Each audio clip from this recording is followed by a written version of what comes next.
শোকনি গদতি ৰাজা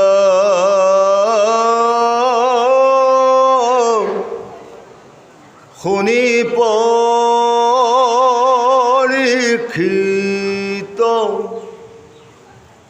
হয় বুজেন যেন ৰাজা দুৰ্জন কলিত হুয়ো সাৱধান নিপ টিক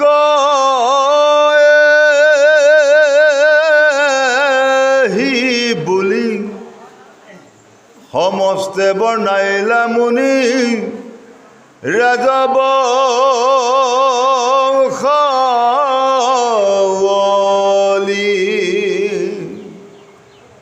যাৰ বংশে ৰাজা হুয় ভুঞ্জিবেক মহি অযতে কবৰিষ যাৰ বংশ থাকে ৰহি ৰামে পাত্ৰে হুইবে ৰাজা জিতু কাতিয়া ৰাজা ক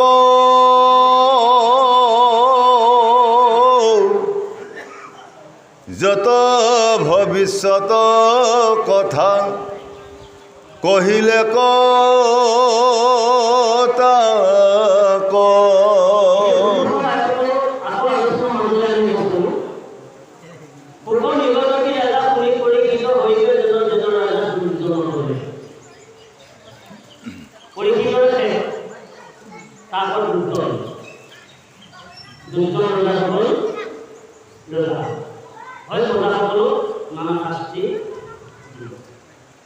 যদি আমি চাওঁ তেতিয়াহ'লে আমি যদি এখন গৃহ ধৰ্মৰ হিচাপে যেতিয়া সকলোৱে যেতিয়া আমি গ্ৰহণ কৰিছোঁ পালন কৰি আছিলোঁ তেতিয়াহ'লে ঘৰৰ মূল মানুহজন দুৰ্লভা ঘৰৰ যিজন মূল মানুহ আৰু যদি আপোনাৰ ঘৰৰ মূল মানুহজন যদি অকণমান যদি আপোনাৰ চাইড কাটি যায় ঘৰৰ মূল মানুহজনে যদি সত্য বিচাৰ নাই ঘৰৰ মূল মানুহজনে যদি আপোনাৰ নাথাকে তেতিয়াহ'লে সেইখন গৃহৰ কিন্তু অনাস্থা দেশত যেনেকৈ ৰজাসকলে নিজে ধনী হৈ প্ৰজাসকলক শোষণ কৰাৰ যিটো ব্যৱস্থা কিন্তু গৃহ ধৰ্মৰ সেই ব্যৱস্থা এই কথাখিনি পৰীক্ষিতক ক'বলৈ বিচাৰিছোঁ।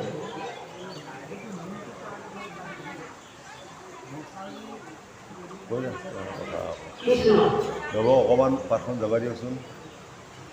এতিয়া ঘটনা হ'ল কি যে পৰীক্ষিত আৰু চিংগি মুনিৰ মাজত কি সম্বন্ধ আছে?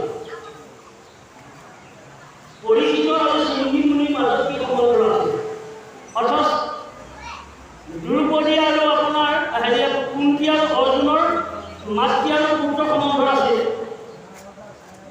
ভগৱানে কথাখিনি ওলাইছে সেই কথাটো সকলোৱে জানিব লাগিব, সেইটো জানিব লগা কথা যে অৰ্জুন আৰু কুন্তিৰ মাজত কি সম্বন্ধ আছিল? পুত্ৰ আৰু মাতৃ সম্বন্ধ আছিল। সমীৰ ঋষি আৰু কুন্তিৰ মাজত কি সম্বন্ধ আছিল? সমীৰ ঋষি আৰু কুন্তিৰ মাজত কি সম্বন্ধ আছে?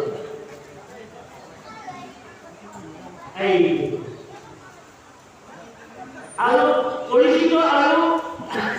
পৰীক্ষিতে আৰু মানে সমীৰ ঋষি পুত্ৰ চিংগিৰ মাজত কি সম্বন্ধ আছে?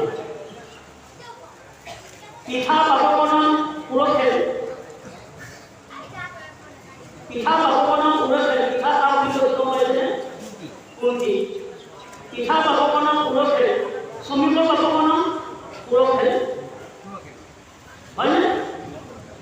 তেতিয়াহ'লে দুইজনৰ ককাই বায়েক ভনীয়েক লাগিলে বাৰু তেতিয়াহ'লে আপোনাৰ কুন্তি পুতেক অৰ্জুন সমীৰ ঋষি পুতেক চিংগি ককাই ভাই পৰীক্ষিত আৰু চিংগিৰ মাজত ককাই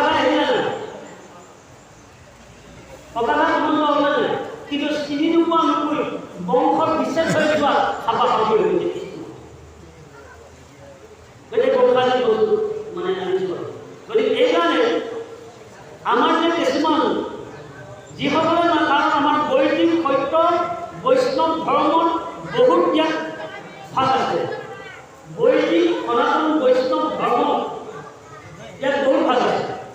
কোনোবাই শ্ৰাদ্ধ কৰে, কোনোবাই হোম কৰে, কোনোবাই পূজা কৰে, কিন্তু বৈদিক এইকাৰণে যেতিয়া ক'লে আপোনাৰ বৈদিক সত্য বৈষ্ণৱ ধৰ্ম, এইকাৰণে কোনোবা নহয় আমিয়ে আমাৰ পন্থীবিলাকে যিবিলাক বামুণৰ যিবিলাক পন্থী, এই বামুণীয়া পন্থীবিলাকত এইকাৰণে ব্ৰাহ্মণজনক আনি মানে শ্ৰাদ্ধৰ দিনাখন যেতিয়া মানে সকাম কৰা হয় বা পিণ্ড দিয়া হয়, সেইকাৰণে সেইদিনাখন সেই উভয় পুৰুষৰ মানে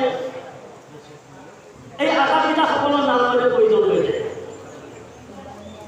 আটাপিতাসকলৰ যে আমি নাম দিব লগা হয় যে এইকাৰণে দিব লাগে, কাৰণ বংশগতবিলাক যাতে নিয়মভাৱে আহি থাকে। কলিত হইবে কয়াবে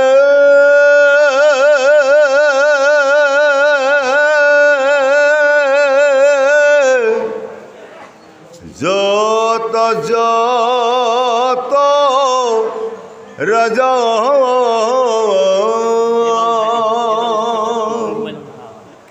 এরিবে আসার ধর্ম পীরিবে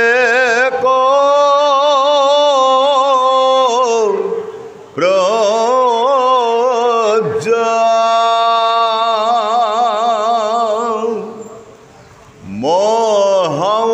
মহাহংকারী ক্রোধী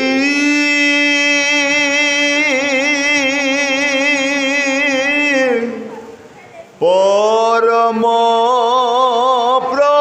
প্রসন্দ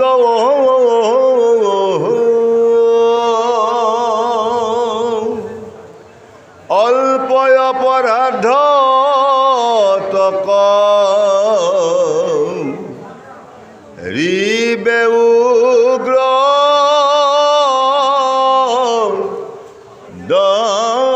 দন্দ স্ত্রী বধ ব্রহ্মবধ গুবধ পাতেক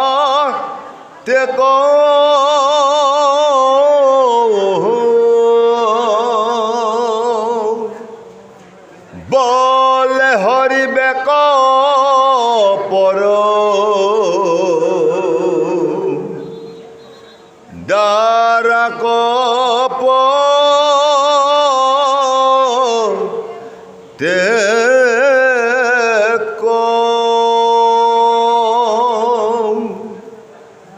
অসত্য পাতকী আতি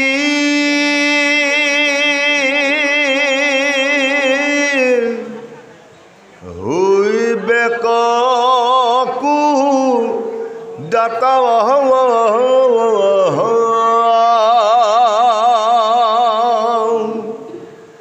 সারিবে মর্যাদা নমা নিবে পিত মাতা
আপোনালোকে নিজে ভুক্তভোগী বা আমি নিজে ভুক্তভোগী আৰু উঠি অহা নৱপ্ৰজন্ম আৰু ভুক্তভোগী হ'ব।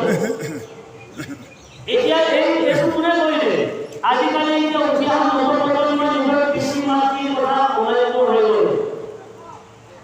আজি নিজৰ পত্নী আৰু নিজৰ পুৰুষৰ মাজতো মোকাবিলাৰ ক্ষেত্ৰতো পাৰ্থক্য আহি গ'ল। ঘৰত গৃহস্থ ধৰ্ম আমি বিশেষকৈ থাকোঁ, কিন্তু গৃহ ধৰ্মৰ সময়ত আন ধৰ্ম নাই বুলি ভাগৱতে কয় বা আন শাস্ত্ৰে কয়। কিন্তু গৃহ ধৰ্মত আমাৰ কি হয়? আগৰ আজি 100 বছৰ বা 50 বছৰ যিটো নিয়মীয়াভাৱে যিটো আমাৰ বৈষ্ণৱ ধৰ্ম বা সনাতন ধৰ্মৰ নিয়মৰ ভাৱে যিখন আমি ঘৰত পৰিচালনা কৰি আহিব লাগিছিল প্ৰকৃতি পুৰুষৰ মাজত, কিন্তু আজি সেই আভাসটো নোহোৱা হৈ আহিব। আৰু ক্ৰমান্বয়ে বেয়া খবৰ আৰম্ভ হ'ল। এই কলিযুগত আমি প্ৰত্যেকে প্ৰকৃতি দাস হ'বলৈ গৈ গৈছে। এতিয়া হৈ আহি আছে আমি প্ৰকৃতি দাস হ'লে। আপোনালোকে নিজে মন কৰকচোন, কেইগৰাকী আছে মই আপোনাৰ ধান পানা মানুহ আন্ধাৰ উঠাই উঠি কেইগৰাকী আছে ধান পানা মানুহ? কেইগৰাকী আছে আপোনাৰ আন্ধাৰ উঠাই উঠি আপোনাৰ চোতালখন খাৰা মানুহ? কেইগৰাকী আছে আপোনাৰ মূৰৰ আগত হাতত কলত পানী অনা মানুহ? এতিয়া এনেকুৱা এটা ব্যৱস্থা হোৱাত মানুহ কিন্তু সুখী হ'ল, ধনৰ কাৰণে কিন্তু ধৰি থাকে, কিন্তু মানুহ ৰোগী হ'ল। কৃষ্ণ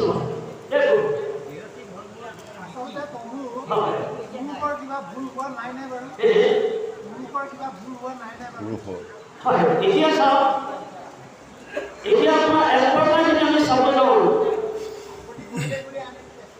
এলবাৰ্টাই যদি আমি চাওঁ, তেতিয়াহ'লে ইয়াত যুগমানলৈ যদি আমি গুচি যাওঁ, তেতিয়াহ'লে দুৰ্বল হ'ব নাই। তাৰমানে কৃষ্টি শাসনেই দেখোন। যদি জন্মসূত্ৰলৈ যাওঁ কথাটো বেলেগ আহিব, জন্মসূত্ৰটো বেলেগ আহিব, কিন্তু যুগমানলৈ যদি আমি যদি সোমাওঁ, তেতিয়াহ'লে আপোনাৰ কৃষ্টি অধিক কোনো হ'বই লাগিব। কৃষ্ণ হয়নে বাৰু? হয়নে বাৰু? হয়নে? গতিকে এতিয়া চাওঁ, মন কৰিব আমাৰ গধূলি সময়ত আপোনাৰ পৰিয়ালে ঘৰ চোতাল খালি ধূপ-ধূনা জ্বলাই পেলাই নিজৰ স্বামী ঘৰ, সৰু শাহুৰ ঘৰ, জ্যেষ্ঠজনৰ ঘৰ বা ঘৰখনৰ ল'ৰা-ছোৱালী আপোনাৰ ধূপ-ধূনা জ্বলাই ঈশ্বৰ ঘোষা এটা জাবৰ দিব থাককৈ ঘৰ চোতাল নাখাওঁতে এতিয়া আপোনাৰ গৃহপতি আপোনাৰ গধূলি হ'লে জাবৰ দিব ওলাই ল'ব পাৰে। লগত গৰুলা সময়ত লক্ষী ঘৰ চাপেহে আমাৰ নদী আপোনাৰ গৰুলা সময় ওলাইহে যায়, ওলাইহে যায়, হয়নে? সেইখন গৃহ ধৰ্মৰ থাকিব। গতিকে সেইকাৰণে পুৰুষে নামানিব প্ৰকৃতিৰ কথা, প্ৰকৃতিয়ে নামানিব পুৰুষৰ কথা। এই কলিযুগৰ বাসনাটো এইটোৱে হৈছে সত্য অসত্য পাতকি আজি হৈবেগ কুদাস। তাৰমানে আমি অসত্যহে দাস হৈ আছো। কৃষ্ণ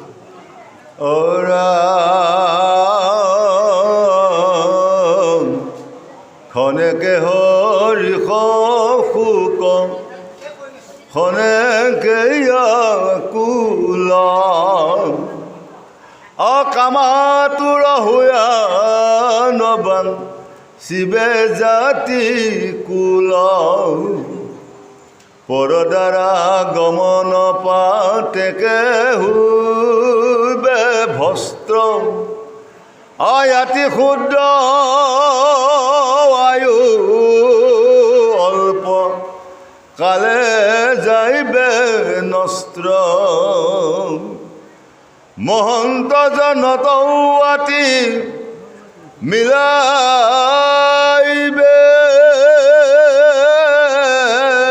বিপাকম ইষ্টি বলে নিবে বেহি অপিৰিবে প্ৰজাক আতিয়না চাৰি ব্ৰেভি চাৰি কুলীন মহামলেশ সবে ধৰি বেকৰা চিহ্ন ভাগৱতে এই কথাটো প্ৰকাশ কৰিছে।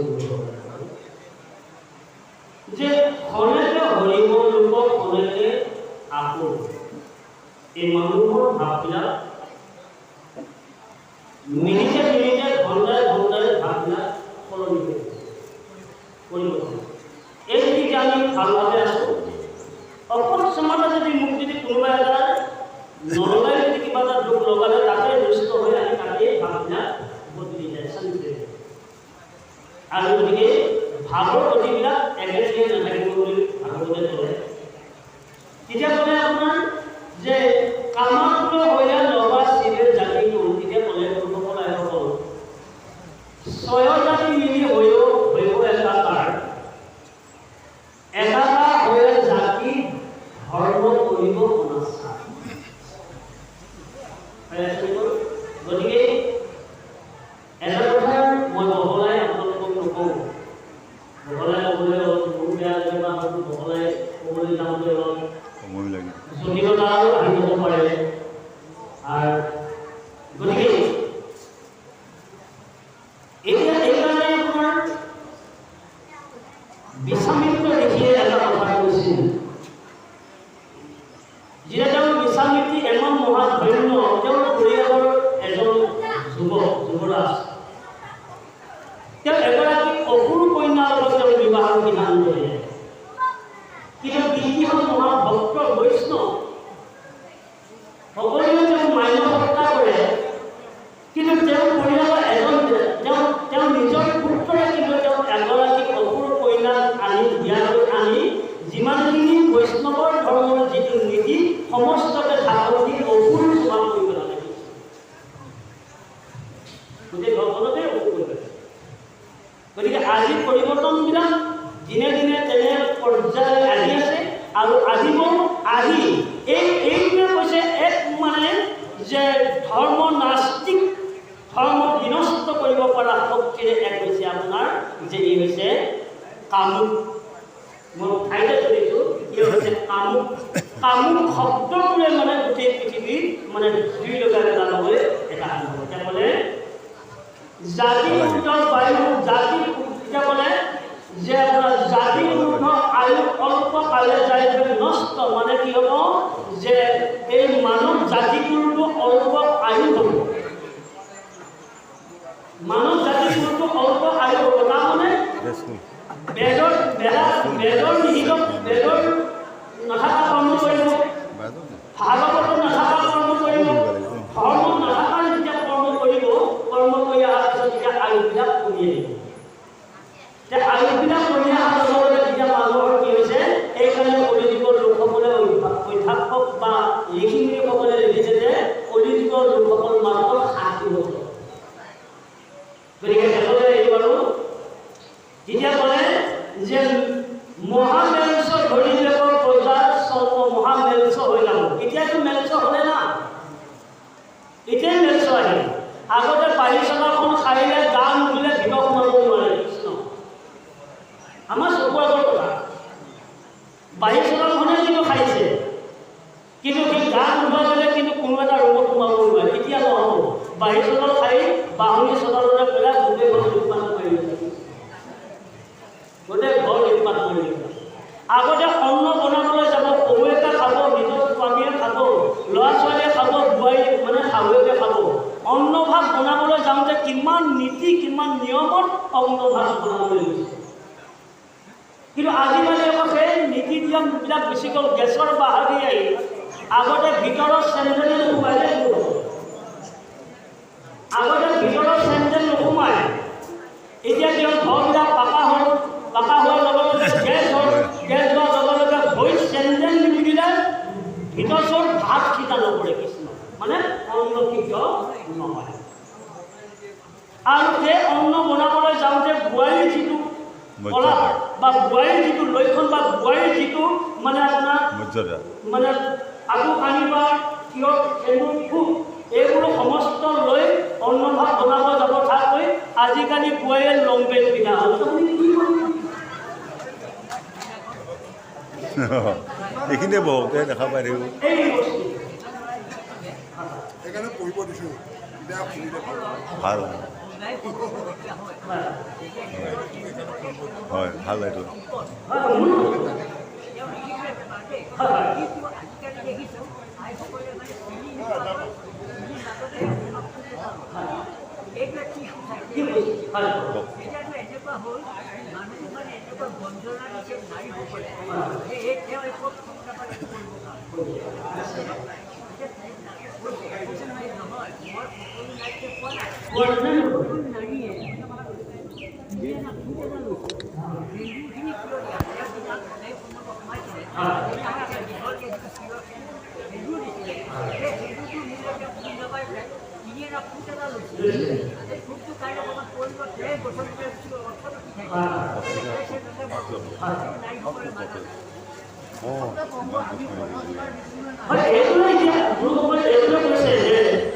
এতিয়া চাওঁ যে ইয়াত আমি যদি অকণমান আগুৱাই চাওঁ যে এবছৰ 100 বছৰ সাধনা কৰি দেৱভূতিয়ে পদম্ব ঋষি স্বামী পাইছিল, হয়নে?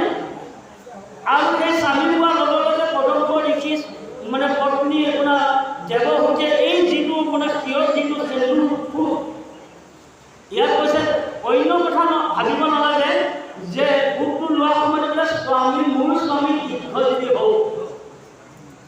মূল বস্তুটো হৈছে কিন্তু যে আইগৰাকী যিমান দীঘল কৰি ভোগটো ল'ব সিমানখিনি আয়ুটো বাঢ়ি যায়। আমিতো প্ৰায় বৰপেটা ফালে নলবাৰী ফালে বাচ্চা কামৰূপ ফালে যাওঁ, তেতিয়া মানে কি হয় তাৰে কিছু আপোনাৰ মানে জান নেজান অকণমান খেলুৱৈ ফুটা লয়, এই তাকো খেলুৱৈ পুখিনি লৈ পেলাই আকৌ কোনোবাই দেখিব বুলি তাকো চুৰি বচাই ঢাকাৰ ব্যৱস্থা কৰে, তাকো ঢাকি দিয়াৰ ব্যৱস্থা কৰে। ঢাকি দিয়াৰ ব্যৱস্থা কৰাৰ পিছত তেতিয়াহ'লে সেই জীয়কৰ যিটো মৰ্যাদা, জীয়কৰ যিটো সন্মান সেই বোৱাৰী গৰাকীয়ে ৰাখিব পাৰিলেনে? যে জীয়কৰ আয়ুসটো হানি কৰিছে, বেয়া নাপাব আপোনালোকে, কিন্তু যিমান কম পৰিমাণে খেলুৱৈ ফুটটো লৈছে সিমান জীয়কৰ আয়ুসটো কমাই দিছে।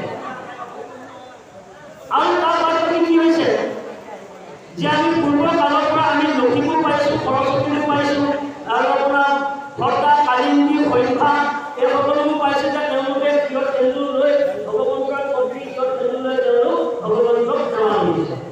আজিকালি কি হ'ল, আধুনিক যুগৰ ইমান ফেঁচামতি কৰি থাকিবলৈ দৰকাৰ নাই, কপালত সেন্দুৰৰ ফুলটো ল'লে গাঁওখন ৰঙা হ'ব। কথাটো গম পাইছেনে লোকসকল যে কপালত সেন্দুৰৰ ফুল ল'লে গাঁওখন ৰঙা হ'ব? গতিকে গাঁওখন ৰঙা হোৱা ভয়ত এই প্ৰকৃতিৰ যিটো ভক্তি, প্ৰকৃতিৰ যিটো সন্মান, ইয়াক হেৰ কৰিবৰ কাৰণে আজিকালি কি হৈ গ'ল, কিনা ফুট আহি গ'ল। সেই কিনা ফুটটো চাওক যে সেই কিনা ফুটটো আধাখিনি লগালে থাকিল, আধাও আপোনাৰ বন্দী হৈ গ'ল, সেই ফুটটো সলনি কৰিল বা আশা সলকাই কৰা নাই। আপোনাৰ সেই গা ধুবলৈ যাওঁতে সেই কপালৰ পৰা ফুটটো আপোনাৰ সলকালে তাকিত মাৰি ধৰে, ঘৰৰ আপোনাৰ দমকলৰ তাকিত মাৰি ধৰে, কেনেবাকৈ আপোনাৰ পানী লাগি পেলাই সেই ফুটটো উঠি গৈ চোৱাত পৰিল। চাওক যে দেওবাৰে ইমান মূল্যৱান দেওবাৰ ফুটটো, কিন্তু সেই ফুটটো আইগৰাকী সাৱধানতা নোহোৱাৰ বাবে সেই ফুটটো যাই দেওবাৰ নামটো নৰমত দাবি আছে। এইকাৰণে ক্ৰমান্বয়ে কৰি যিটো মানে ভক্তি মিছা হয়, ক্ৰমান্বয়ে কিহৰ মানুহবিলাক নাহিব।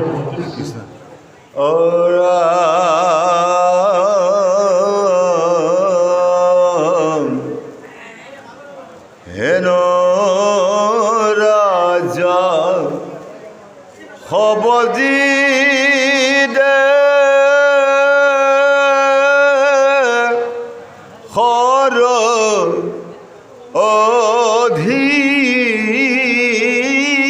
অধিকাৰী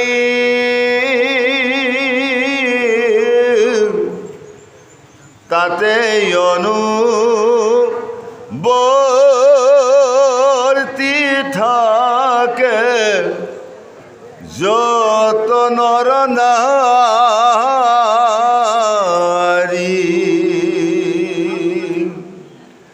তাহাৰে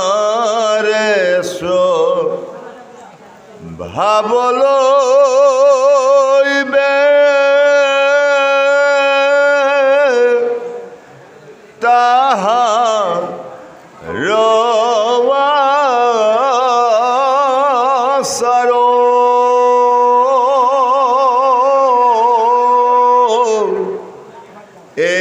কুল কি আখবে হইব একাকাৰ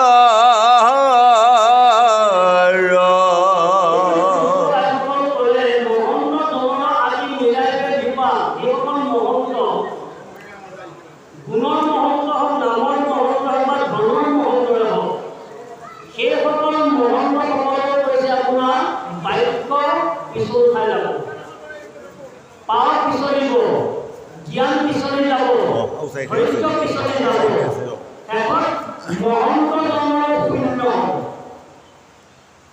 যিটো মহন্তৰ জ্ঞান বিবেচনা আছিল সেইটো ধ্বংস হ'ব আৰু ক'লে যে গুৰুসকল তাহাৰে স্বভাৱৰ সৈতে তাহাৰে আচাৰ যিবিলাক আমাৰ স্বভাৱ এই ক্ৰমান্বয়ে আমাৰ যিটো মানুহৰ বা মানৱতাৰ যিটো স্বভাৱ এই স্বভাৱবোৰ লোপ পাব আৰু আপুনি স্বভাৱৰ নাশ হৈ যোৱাৰ পিছত লক্ষণবিলাক হেৰাই যাব যেতিয়া লক্ষণ হেৰাব ধৰ্ম কৰ্মবিলাক নাশ হৈ যাব ধৰ্ম কৰ্ম নাশ হোৱাৰ লগে লগে এতিয়া পাপৰ ভঁৰাল হ'ব গতিকে এইকাৰণে পাপৰ ভঁৰালৰ বিনিময়ত একান্ত কৃষ্ণৰ ভজনা কৰিলে কৰি যুগৰ মন নাশ কৰিব পাৰিব বুলি ভাগৱতে জ্ঞান কৰে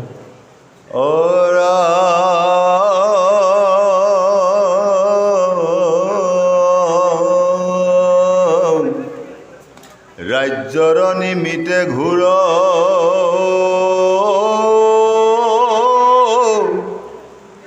কৰিবে কন্দল অকাটি মাৰি গাম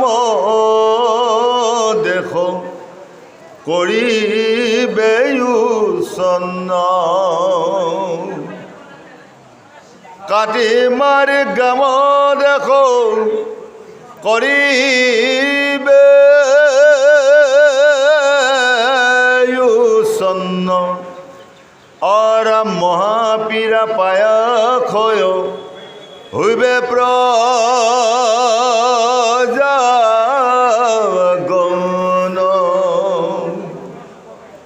পৰম নিৰ্দয় যেন ৰাক্ষস আকাৰ ধন লোভে প্ৰজাৰ চিন্তিবে মহামাৰ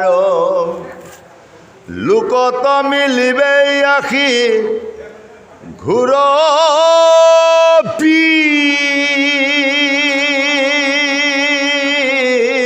মংগল অনুদিনে বাঢ়িবে ক লিৰম